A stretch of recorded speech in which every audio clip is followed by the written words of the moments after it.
You know what time it is, it's time to gossip. Et si j'ai une tête un peu fatiguée là, je sais pas ce que je suis en train de couver, j'espère que c'est pas le coronavirus.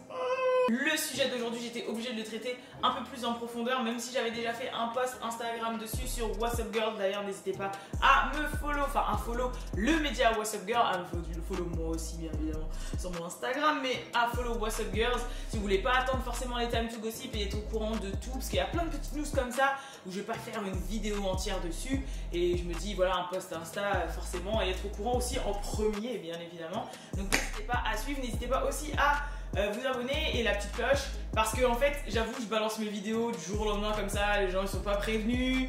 Moi c'est plus pour ça la cloche en réalité que je vous dis de la faire, hein. Je veux pas faire en mode ah oui vous la cloche, mettez un j'aime et tout, non pas du tout. C'est vraiment que je balance mes vidéos d'une manière assez épileptique, épisodique plutôt. Donc résultat, c'est pour ça que je vous dis c'est mieux pour vous de mettre la cloche. Voilà. Bref, la vidéo d'aujourd'hui, comme je vous ai dit, va porter sur le scandale Megan Thee Stallion. Parce que je sais que, voilà, même si j'ai fait le post et qu'il y a beaucoup de gens qui suivent, plus ou moins, savent pas vraiment ce qui s'est passé de A jusqu'à Y. Parce que bien sûr, il n'y a pas encore de Z. Mais vaut mieux que je vous explique un peu tout ça. Donc on va commencer. Tout a commencé en fait le jour où Megan Thee Stallion a fait un live Instagram où elle a expliqué un peu tous les déboires qu'elle avait avec son label. I want to tell y'all that 1501 trying to tell me I can't put out no music.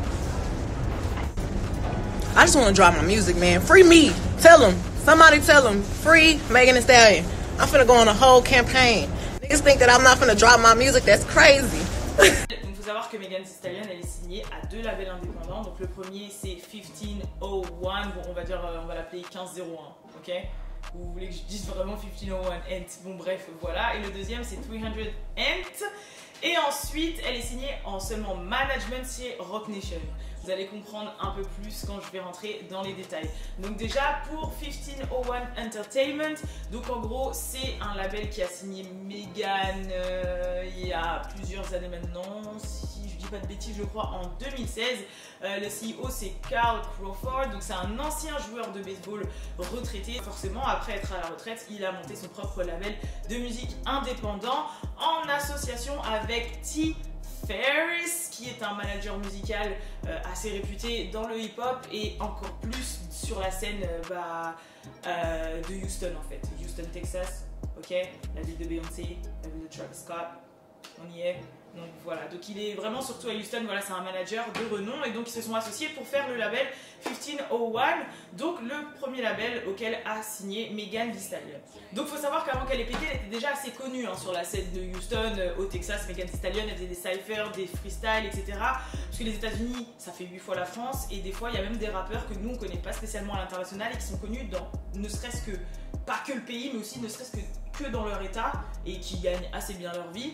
Donc c'était un peu son cas, Megan Thee Stallion, et il y avait beaucoup de labels qui lui faisaient de l'œil. Il y avait notamment le label de QC, Quality Control, donc de P, donc Quality Control pour vous dire c'est Cardi B, City Girls, you know, Migos, tout ça, qui lui faisaient déjà de l'œil et qui voulaient le signer. Did you guys try to snatch up Megan Thee Stallion? Yeah.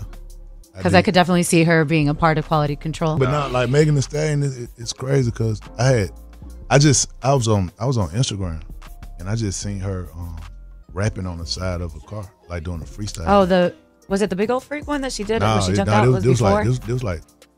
It was like Yummy was still. Wow. We had a female artist that was in the feds, and Yummy Pearl, and this was before we even signed City Girls. And I had sent her a DM, but she just never responded to it. So. Je rappelle que Megan Thee Stallion aussi, elle avait beaucoup l'aide et on va dire qu'elle était un peu managée par sa maman qui nous a quittés maintenant, je crois il y a un peu plus d'1 an. Me and my mama used to answer all my emails. My mama was my manager. My mama was my rock. My mama was everything. It was just me and my mama rolling around this hoe. So then we met T. Ferris. And T. Ferris was like, okay, I have this label and I really want you to sign to it. It's an independent label, we just starting up. Me and my mama love T. Ferris. Boom. Signed to 1501. now, you know, now I'm a part of the label. So they didn't have nobody that was really like, you know, on a large scale yet. Qui était rappeuse aussi quand elle était un peu plus jeune. C'est d'ailleurs elle qui lui a donné envie de rapper. Si vous savez pas tout ça, allez checker mon interview avec Balou de Megan Thee Stallion. Je vous mets le lien en barre d'infos si vous voulez connaître un peu tout ça. I'm from Houston, Texas. My mom used to be a rapper. I grew up on the South Side. I mean, she was like in the studio all the time, and I would see her in her bedroom writing, and then she would go record, and she, you know, thought I was in there coloring, doing little kid stuff in the waiting room, but I was really at the door listening, like, okay, look, I could do that. Okay. Yeah, that sounds good. So yeah, she let me listen to like a lot of Biggie, a lot of Pimp C, and a lot of 3 6 Mafia. Et donc en gros, elle faisait tout seule au départ, c'est-à-dire même ses clips, ses scènes, etc. C'était que elle et sa maman qui étaient des ride or die. Et en fait, quand elles ont reçu l'offre de 1501, qui était un label indépendant et en plus de Houston avec le gros nom dedans de T. Ferris, elles se sont dit bah voilà, c'était le meilleur choix, ça correspondait le mieux à elle, et voilà, elle voulait vraiment faire en mode voilà, c'est le gang, voilà, c'est le gang plutôt, en mode c'est Houston, c'est Texas, on se sent bien, c'est indépendant, c'est plus nous que QC, donc on va aller du côté de 1501. Il faut savoir bien évidemment que c'était la première grosse tête du label 1501. Ensuite, un peu après, 1501 s'est aussi directement associé à 300 Ant, et donc elle a signé en distribution chez ce label. Yeah, so why'd you choose to partner up with 300 Entertainment with her? Oh, because they gave me the deal I wanted. You know, we wanted ownership of all our stuff and stuff, you know, things like that. You know, we took less money to keep, you know, ownership. You know, okay. That's we big on that. You know, so you know, pretty much it. You know, they gave us the deal we wanted. Well, we don't have to like. I mean, it's mine still, you know? Yeah. I don't know. Donc, faut ça. Soyez concentrés là, soyez concentrés. Donc, 300 Ant, ça a été créé par Lyor Cohen et Kevin Lyle. Bon, maintenant, Lyor Cohen, il a quitté un peu le navire, maintenant c'est que Kevin Lyle. Mais Lyor Cohen, c'est un gros magnat du hip-hop, il est linké avec tout le monde et vous inquiétez, il a beaucoup de pouvoir dans cette industrie, etc. etc. Bon, maintenant c'est que Kevin Lyle, d'ailleurs j'ai eu l'occasion de le rencontrer. Petit truc privé, tout ça, tu connais, nous on est là, on connaît les bons gens, tu vois, nous c'est pas les blagues. Et donc comme je vous disais, pourquoi ils se sont associés avec 3 Ant? De toute façon, je vous mets des petits extraits vidéo à chaque fois de Carl Crawford qui s'exprime et de Megan Thee Stallion qui s'exprime, comme ça vous allez comprendre un peu plus. Mais en gros, il faut savoir que 300 Ant, c'est un gros label dans lequel on peut trouver YSL Record, donc Gunna, Young Thug, il y a aussi T Grizzly, et c'est la seule artiste féminine qui est signée chez ce label. Et en gros, elle est en distribution. Distribution, en gros, c'est-à-dire qu'il s'occupe de la distribution de sa musique et de ses projets. Et pourquoi? Parce qu'en fait 300 Ant est associé à Atlantic Records pour la distribution. Et Atlantic Records, comment vous dire, c'est Cardi B quoi. Voilà, et pas que hein. Voilà, Atlantic c'est un très gros nom, et donc forcément on va dire que la distribution, tu vois, c'est très bien. Et pourquoi il a accepté? Il vous l'a dit dans le petit clip que je vais vous mettre, ou que je vous ai déjà mis en fonction du montage.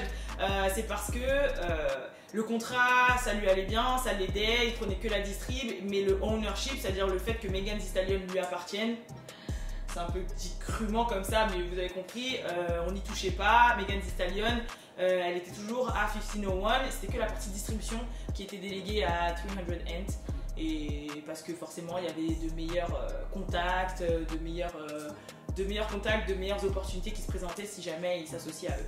Maintenant, c'est là le début des embrouilles. Vous vous rappelez, dans ma vidéo What's Up Girls, j'avais montré que Megan Thee Stallion, en fait, elle avait signé un deal chez Roc Nation, donc avec Jay-Z, que justement elle commençait à trader un peu avec Beyoncé, tout ça, et que tout allait très bien pour elle. Et en fait, c'est un peu là qu'a commencé un petit peu les problèmes. Donc, comme elle l'a dit dans son live, elle est signée en management chez Roc Nation. Donc management, c'est-à-dire qu'il s'occupe d'elle, vous savez ce que c'est hein, d'être manager, tu connais les deals, machin, gérer les trucs là, les organisations, les machins et tout ça. Et puis aussi ils lui fournissent tout ce qui est le côté legal justice, donc en gros les avocats, tout ça, du management quoi. Mais le truc c'est quoi? C'est qu'elle aurait signé en fait derrière le dos de Carl Crawford. And she recently announced that she did a management deal with Roc Nation. Right. And I heard that you were unaware of it until she actually made the announcement. Right. Yes. Right. Yeah. So that's the the ups and downs, stuff. Yeah. So yeah, unfortunately, you know, for whatever reason, I wasn't in tune about it, and I had, you know, the powers that be, you know, come at me in a certain way. And who was her management before Roc Nation? Oh, the T Ferris. Okay. Yeah, he's with her now. Yeah. So what about you and T Ferris? You guys still have a relationship? Are you still business partners? Or? Nah, we had to separate. You know, he, you know, he decided that the grass was greener on the other side. Donc, je vous explique. Je vous ai dit au début que Carl était associé à T Ferris. T Ferris était le manager musical phare surtout de Houston, Texas. Et en gros, ce qui s'est passé, c'est qu'avec T Ferris, ils ont signé un contrat de management avec Roc Nation sans le dire à Carl Crawford. Donc là, ça a été le premier un petit peu couteau dans le dos pour Carl Crawford parce qu'en gros, son associé, il a signé un deal de management avec un autre label sans lui en parler. À mon avis, pourquoi? Parce que Roc Nation, il devait payer beaucoup plus, hein. Faut parler français.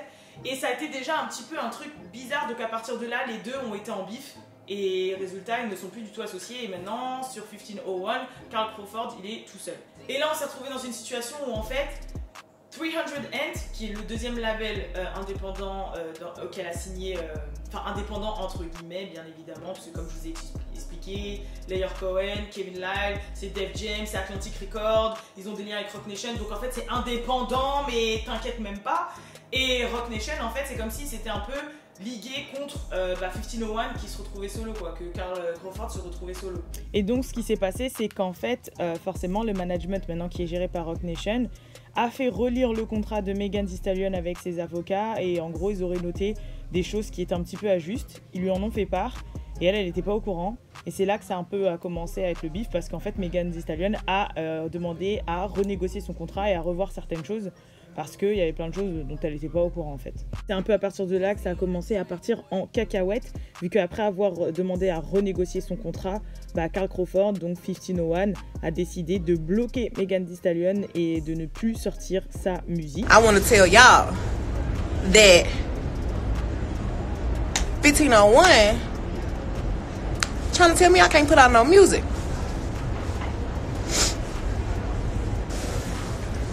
1501 don't want me to put out no music, and I've been seeing a lot of little shit on the internet.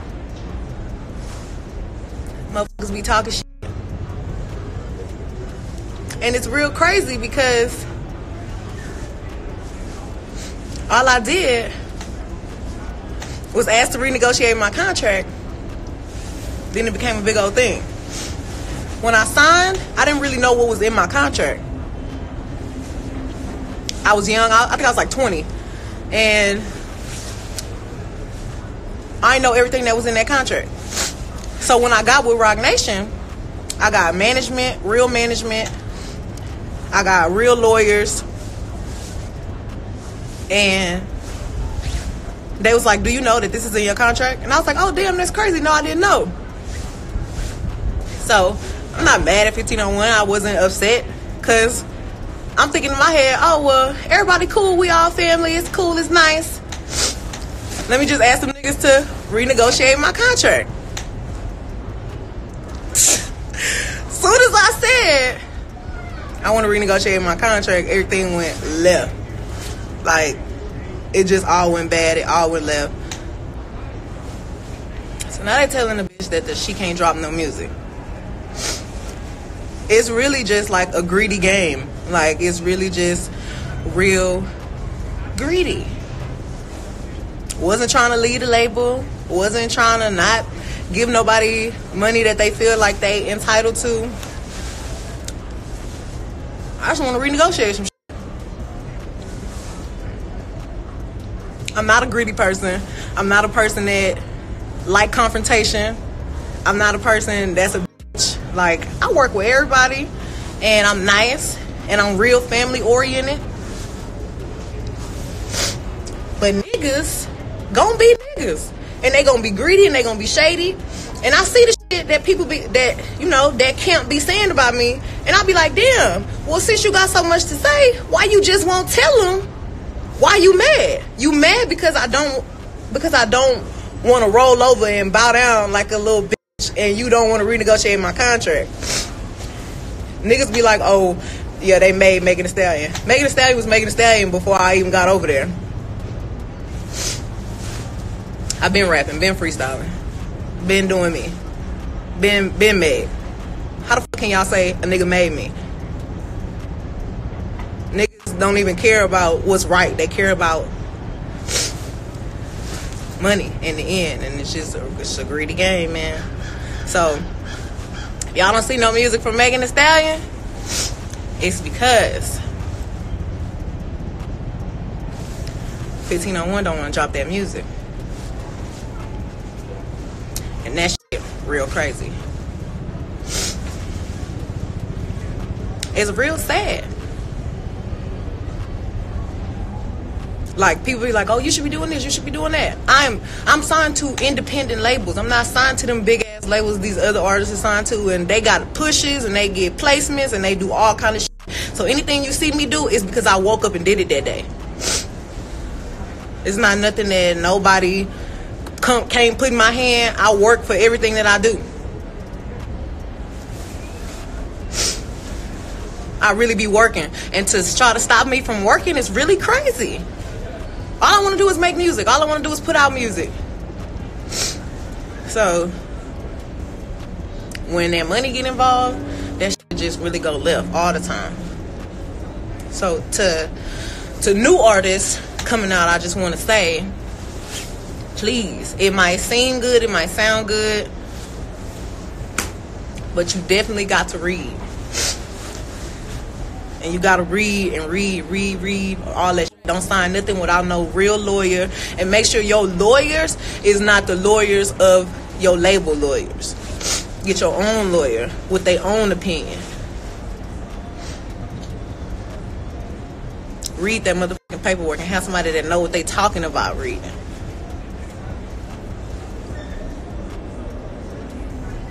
Because at the end of the day, when you really give a fuck about music and you know that you're really doing right, and you really pray and you really believe in the Lord, and you know you ain't did nothing wrong, can't nobody touch you. It be your own people. Donc comme Carl Crawford il s'est retrouvé un petit peu tout seul, ce qui s'est passé c'est qu'il s'est associé à Jay Prince. Donc qui est Jay Prince? En fait c'est un magnat, en fait c'est un entrepreneur dans le hip-hop. Il a son label Rap A Lot et on va dire qu'il a une réputation assez de mec un petit peu dur, voilà, qui ne rigole pas, on va dire ça comme ça. Donc en fait il s'est associé à lui et en gros Jay Prince il l'aide un petit peu à faire des moves dans cette affaire. Mais gardez vraiment ce que je viens de vous dire en tête parce que y a une suite par rapport à ce qui s'est passé.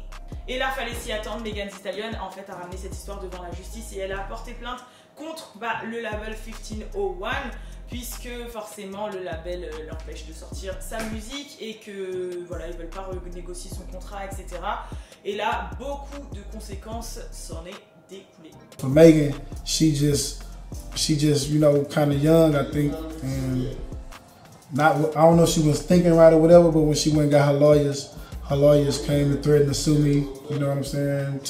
You know how they do. They try to come threaten to sue you if you don't renegotiate and all that type of stuff. And you know, basically, you know, come take everything, basically, because you know they come in and.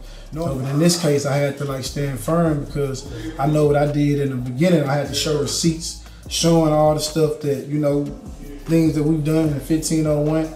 And provide all that, you know, for the lawyers and all that type of stuff. So, you know, right now we're in a position where we just kind of trying to renegotiate the contract deal to where both sides, you know, both sides are comfortable, and we get back to work. Dans la poursuite, Megan a décrit les termes les plus alarmants pour elle dans son contrat.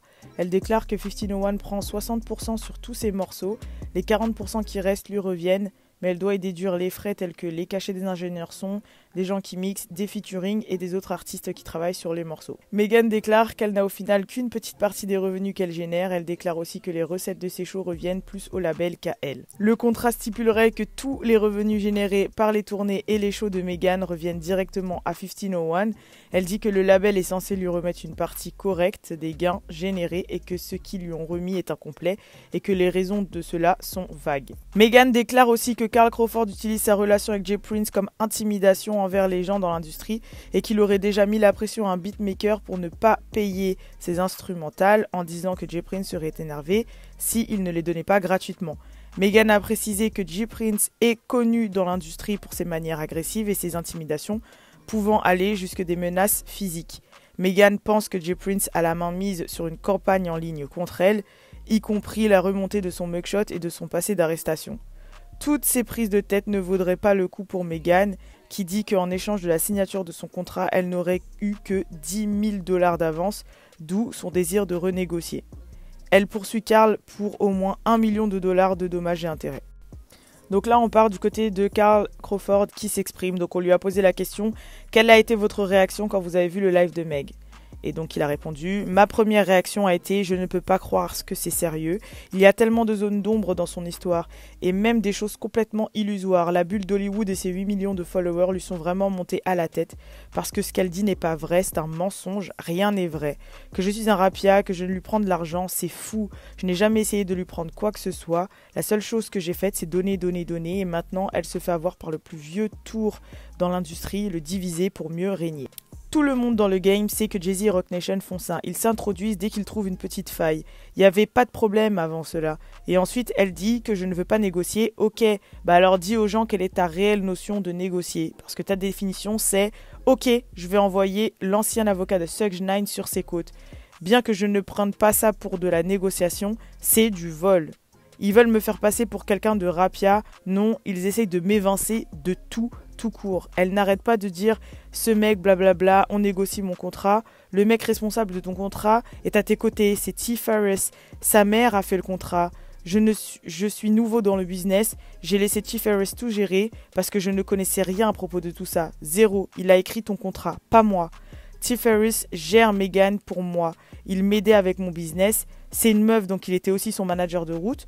Je le laissais tout gérer. Il a dit, on va à Roc Nation, on a un meeting. J'ai répondu, oh cool, on va rencontrer Jay-Z. Je suis content parce que j'ai toujours admiré ce gars. J'ai dit, que se passe-t-il? Il m'a dit rien de fou, il va juste nous faire visiter le building, des trucs du style. J'étais là, cool, ok, j'ai besoin d'être présent. Il m'a dit, non, ce n'est rien de sérieux. J'ai dit, ok, cool alors. Je n'ai pas été parce qu'on venait de revenir d'une tournée avec Megan Thee Stallion. Tout allait bien entre nous à ce moment-là. Et puis d'un coup, je me retrouve dans un avion à penser que toute l'industrie va essayer de me voler Meghan, mais pas mon gars sûr. Donc j'ai été me link up avec J. Prince et dès que la photo a été postée sur Insta, tout le monde était là en mode « Oh, t'as la haine, non, je postais déjà J. Prince avant. » Quand j'ai découvert tout ça, comme tout le monde, j'ai été dans mes émotions et j'ai écrit un post. Ils ont pris ça au pied de la lettre. « Oh, il a la haine. » J'essaye juste d'y voir plus clair. Je pensais qu'il y avait assez de respect pour moi et pour au moins me dire les choses. Mais c'est cool, elle a rien à me dire. Mais dis-leur au moins quel est leur vrai plan. Leur vrai plan, c'est de résilier le contrat pour te faire signer chez Roc Nation. C'est tout ce qu'ils veulent faire. Elle a un deal de 60%, 40%. Détient une part de ses masters. Vous pensez que Jay-Z lui aurait donné une partie de ses masters? Pas du tout. Puis elle prend 100 000 $ par show et elle ne veut rien payer. Et c'est de là que vient le problème. Elle a signé avec Roc Nation au mois d'août et elle n'a plus voulu payer depuis. Ils utilisent ça comme une tactique forcée pour que je puisse renégocier le contrat. Ils gardent l'argent et ne m'ont pas payé depuis le mois d'août. Elle a fait au moins 15 shows. Faites le calcul. Elle gagne 100 000 $ par show. Elle me les doit et je n'ai pas encore récupéré plus de 2 millions de $ que j'ai dépensés, que j'ai investi sur elle pour la pousser et la mettre sur le devant de la scène, ce qui a eu pour conséquence d'ailleurs que Roc Nation la remarque. Où était Roc Nation quand on galérait et qu'on travaillait d'arrache-pied dans l'ombre? Nulle part. Dès qu'on a investi sur toi, tu as explosé. Là, il parle directement Megan Thee Stallion. Et des inconnus sortis de nulle part ou des gens que tu viens à peine de connaître t'ont ébloui en te faisant rencontrer Beyoncé et maintenant 1501 est le diable. Non, on est plutôt les anges descendus du ciel. Mais maintenant on est le diable parce que Jay-Z t'a sauvé. Tu es fausse. Tout était cool jusqu'à ce que tes avocats viennent me menacer. Malheureusement, quand sa mère est morte, les serpents ont pu s'introduire et l'influencer. Si sa mère était encore là, je suis sûre qu'on ne traverserait même pas ça. Une fois que sa mère est morte, les choses ont un peu changé. Tous les vampires ont pu commencer à sucer. C'est ce qui est arrivé. Elle a T. Ferris comme bras droit, c'est un serpent. Il a fait le contrat. Ils ont engagé les avocats. Comment n'as-tu pas lu ton propre contrat? Elle a signé 2 contrats, un avec moi, un avec 300 Ant, et tu veux me faire croire que toi, ta maman et ton avocat n'avaient pas lu les contrats à chaque fois? Arrête de mentir, tu n'avais pas 20 ans en plus, mais 23, tu étais une adulte, tu mens. Elle a 8 millions de followers qui peuvent avoir un impact et peuvent s'en prendre à moi parce que je suis encore petit. En influence, il parle. Elle sait qu'elle va gagner, mais je m'en fous. Ils peuvent me descendre ou faire ce qu'ils veulent. Mais la réalité, c'est que Hollywood t'est monté à la tête et que depuis que tu es avec Roc Nation, tu agis comme si tu ne devais plus honorer tes engagements. Et ensuite, tu veux me dire que tu veux négocier? Tu m'as envoyé tes avocats pour qu'ils m'enlèvent tout. Elle me doit 4 albums et ils veulent m'en donner qu'un et ensuite résilier le contrat. Ils sont fous. Pour un premier contrat, c'est un gros contrat.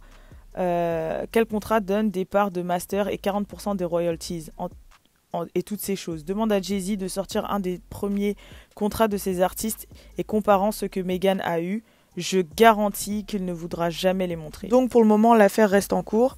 Megan Thee Stallion a quand même eu gain de cause puisque sa musique est sortie ce vendredi, donc son EP Sugar est quand même sorti et elle a aussi obtenu un restraining order, donc en gros ça veut dire que Carl Crawford et Jay Prince n'ont pas le droit de l'approcher à moins de quelques mètres. Et maintenant, il faut voir la suite, s'il y a un dénouement ou pas. J'espère qu'ils vont quand même avoir une entente au niveau des contrats. Donc je sais pas vraiment ce que vous pensez de cette histoire, il y a vraiment plusieurs teams en fait. Il y a la team qui pense que c'est T. Ferris, en fait le manager dont je vous ai parlé au début, qui était l'associé, qui lui parle un peu dans sa tête et qui est en association avec Roc Nation et qu'en fait il lui parle un peu dans sa tête et que Megan elle est un peu naïve et tout, donc résultat elle se laisse un peu emporter. Il y a aussi peut-être la team en mode elle a raison quoi, là on lui propose un peu plus d'argent, il y a plus d'opportunités donc elle veut plus aller de ce côté et qu'il faut être un peu égoïste surtout dans ce monde un peu de requins. Il y en a qui disent que justement comme sa maman elle n'est pas là et qu'elle est un peu naïve, elle sait pas trop les moves qu'elle fait, donc dès qu'il y a des gens qui se retrouvent un petit peu sympas avec elle et qui lui promettent monts et merveilles, elle va de ce côté. Il y a la team Carl Crawford, il y a la team Megan Thee Stallion. Franchement, on sait pas trop sur quel pied danser. N'hésitez pas à me dire en commentaire vous ce que vous pensez de cette histoire. Moi, en fait, c'est vraiment l'histoire, pas de base ni classique, mais c'est vraiment l'histoire de manageriat, de label, ouais, vraiment classique en fait. Pour moi, c'est ça, t'as signé un deal jeune, au final tu grandis, ça te va pas, mais t'arrives pas à avoir des bons termes avec ton label, et puis d'autres s'en mêlent parce que tu deviens big, et alors là, voilà, c'est ça en réalité. Mais n'hésitez pas à me dire ce que vous pensez en commentaire. Moi, j'espère que ça va pas aller très loin cette histoire. Bon, comme vous avez pu le voir au final, la musique de Megan Thee Stallion, on l'a eu quand même, parce que la justice en a décidé ainsi, mais après, à voir. Moi, je me sens un peu mal quand même pour Carl Crawford, parce que j'ai l'impression qu'ils lui ont fait du sale quand même. Déjà, ils ont fait un move derrière son dos, au final, le mec, il se retrouve tout seul derrière des grandes institutions, c'est pas le gouvernement non plus, mais genre quand même des grands groupes. C'est quand même lui qui l'a fait, entre guillemets, dans le sens où il lui a donné sa chance quand elle était personne, et c'est même elle qui a choisi d'aller avec lui. Voilà, et en même temps je me sens mal pour Megan parce que je me dis, déjà sa maman elle est décédée, donc elle a personne vers qui vraiment avoir un appui ou avoir confiance en fait, parce que les seules personnes, et encore, parce que des fois on se peut se faire trahir par ses parents ou sa famille, vraiment, mais dans le sens où c'était une personne sûre pour elle, vraiment une personne sur laquelle se reposer, qui pouvait lui faire entendre raison et tout. Au final, elle l'a pas. Il y a un peu tout ce succès qui lui est tombé dessus. Je pense qu'elle sait pas trop où donner de la tête. En plus, Megan, c'est une meuf qui est très friendly. Je comprends quand ils veulent dire naïve, en fait, les gens. C'est vrai qu'elle est très friendly, très machin, que voilà.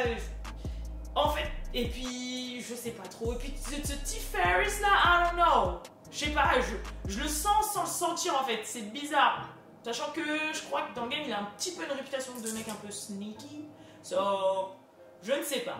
En tout cas, n'hésitez pas à dire ce que vous pensez en commentaire. Moi, je vous retrouve très vite pour une prochaine vidéo. J'espère que je vous ai un peu éclairé, parce que j'avoue, c'est un petit peu compliqué, mais il faut suivre. Je vous dis à la prochaine vidéo. Peace.